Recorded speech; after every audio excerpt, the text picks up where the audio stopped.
നിന്നെ വീഴ്ത്തുവാൻ ശത്രു കെണിയൊരുക്കും.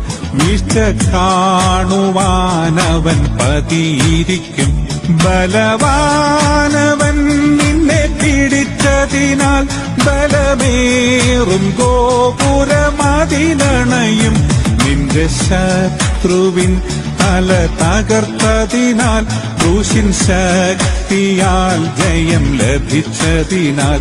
നിന്റെ ശത്രുവിൻ തല തകർത്തതിനാൽ ക്രൂശിൻ ശക്തിയാൽ ജയം ലഭിച്ചതിനാൽ.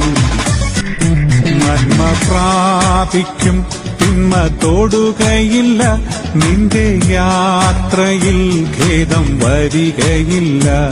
നീ ആഗ്രഹിച്ച തുറമുഖമണയും. കൊടുങ്കാറ്റിനെ അവൻ ശാന്തമാ